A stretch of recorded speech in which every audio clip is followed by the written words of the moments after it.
Hello, in this video we're going to talk about order of magnitude of functions. This is a very important topic, especially when you study data structure, which is basically the next course for computer science majors, and then you want to know the runtime for certain program. You want to make sure you compare the two algorithms and see which one runs faster. So basically here we're going to compare the functions and algorithms runs. So the order of magnitude is a way of comparing the rate of growth of different functions. So for example, if I have a function f of x equal x and another one g of x equal x squared for increasing values of x. So that means when x approaches infinity. So here for increasing values of x, the g of x will be larger than the f values by ever increasing amount. And here I'm going to show you in Desmos the two functions. So here you see using Desmos, the blue one is g of x, which is x squared, and the red one is f of x, which is just x. As you see, when x approaches infinity, the g of x will grow way faster than the f of x, which is just x. So as we saw here in the graph, we see that when x increases, the g value will be larger than f value by ever increasing amount. So when x approaches infinity. So this difference in the rate of increase cannot be overcome by simply multiplying the f value by some larger constant. For example, if I take f and I increase it by 10, for example, so yes, it did increase, but at certain point, for example, after certain x here, which is this value, again the g function, the x squared, become bigger than the f function. So, and the same way, if I put a million here, there is at certain point the f function will be increasing much faster than the f function, which is just because the order of magnitude is just x here, and here is x squared. So the definition of order of magnitude. So if I have f and g functions mapping non-negative real into non-negative real numbers, and here we talk about non-negative reals because the key here is that you have an algorithm, and it depends. For example, if you have a list that you need to sort it has so many numbers, and you need to sort those numbers from smaller to larger. So there is different algorithm to sort this. There is bubble sort, merge sort, different sorting algorithms. But which one is better? Which one increase faster? So which one should we avoid? Because as computer scientists, you need your program to be fast and efficient. So that's why we talk about only non-negative real, because those negative reals can be dealing with how many inputs you have. Then f is the same order of magnitude of g, and we write it like this theta. This is called theta, and we pronounce this f is the order of g, or sometimes we big theta. So f is a big theta of g, meaning they are kind of similar. So how do we know f is a big theta of g? Here is the key. If there exists positive constant n0 after certain x, which is n0 and up, then there exists c1 and c2 such that if f is between c1g and c2g, two functions f and g have the same order of magnitude, meaning for a large amount x, f and g grow at roughly the same rate. So for example, if I have x squared and another function which is 2x squared plus 2x plus 7, these have the same order of magnitudes. As you see here, x squared and x squared. Even though I have 2 here and here I have 2x plus 7. So for example, if f of x equal x squared and g of x is 2x squared plus 2x plus 7, then we say that this f of x equal x squared f is the same order of magnitude as x squared. So any function that is similar to x squared, it would work. A polynomial is always the order of magnitude to its highest degree term. And the lower orders, for example, these 2x plus 7 here, terms and all other coefficients can be ignored. So this can be ignored.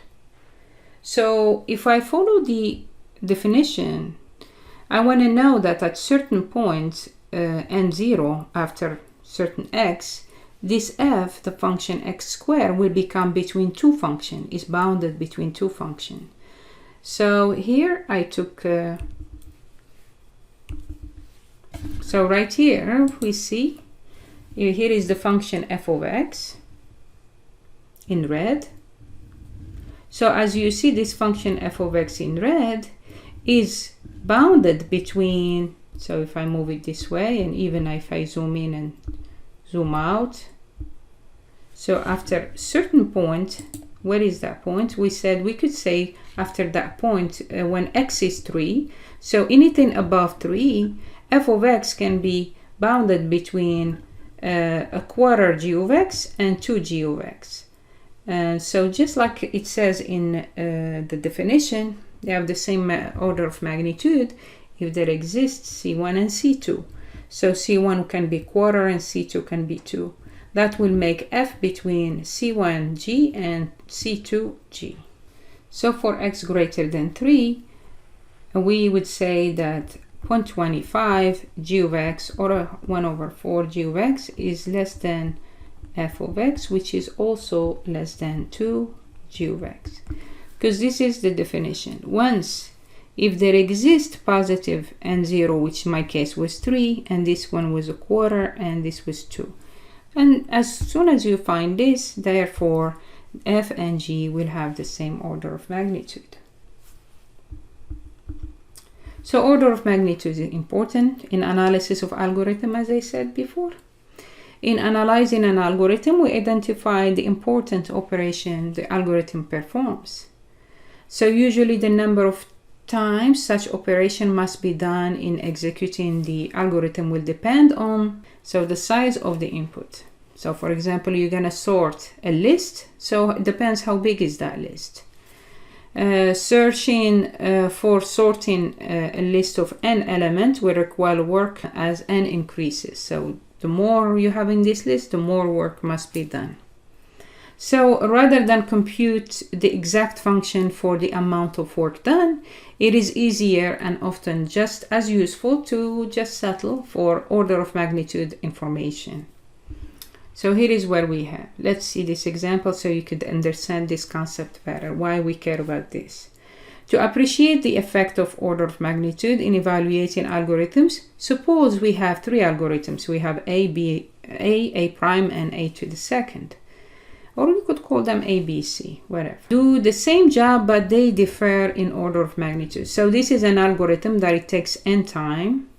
This is another algorithm that will take n squared time, and that A to the second takes 2 to the power of n. So which one is faster? Which one is better? So I would like you to take time and calculate this. So let's assume that each step takes only 0.0001 second. Let's compute the total runtime as n grows larger. So as n grow larger, where would it be? So as we said, A, the order of magnitude is n, A prime n squared, A to the second is 2 to the n. So replacing n with 10, then here will be just 10.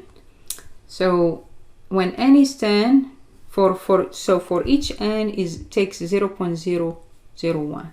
So basically you have to say 10 times 0.0001, and that will give me 0.001 second. And the same here, you have 100 or 10 squared times 0.0001. That will give me 0.01 second. And in here we have 2 to the power of 10 times 0.0001. That will give me 0.1021 second. So if you have 10 inputs, or so 10, and so the total runtime, if you use the first algorithm, it will be 0.001 because their order of magnitude is n. The second algorithm, the order of magnitude is n squared. For the same input, the same data, it will take you 0.01. As you see, 2 to the power of n increased a little bit. It will be 0.1021. How about if you have 50 in your data or 50 in your list and you need to do, the input is 15, you do some calculation, how long it takes if you use the first algorithm, the second or third. So I would like you to do the same. So you have 50 times 0.0001 and 50 squared times this 0.0001 and the same 2 to the power of 50 times 0.001. So as we see here, the calculation is as follows: 0.005 second for the n, and n square order will give me 0.25 second, quarter second. But for the 2 to the power of n, when you have the input of 50, it takes 3,570 years. So this is the worst algorithm. It will run forever. Not even in our lifetime it will finish, even though it's only 50 for the input with this 0.001 second. Let's see what if you, the input we double it, and let's see if you have 100, n is 100, what would that be? You could stop the video and calculate it yourself. So you get 0.01 second for the n order. N square order is 1 second. But for 2 to the power of 100, it will take 4 times 10 to the power of 16 centuries. So this is the worst case scenario as we see here, because it takes a long time. This is just so you could feel it. You see why we care, which one is better. So here is a summary of the worst case order of magnitude for some algorithms. So, when you do sequential search on a list size, so the order of magnitude is n. Because the worst case scenario, you have to go through the whole n members or element in the list. So you have to go n times. So that's the worst, because you're just going to search the whole list. So the binary search is, it takes, which is you're going to understand in data structure how binary search works.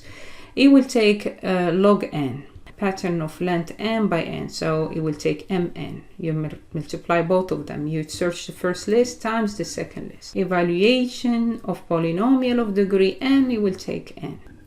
And bubble sort, this is a different sorting mechanism which you're going to learn in data structure. It will take n squared. Selection sort of list of size n, it takes n squared, and the merge sort, it will take n log n.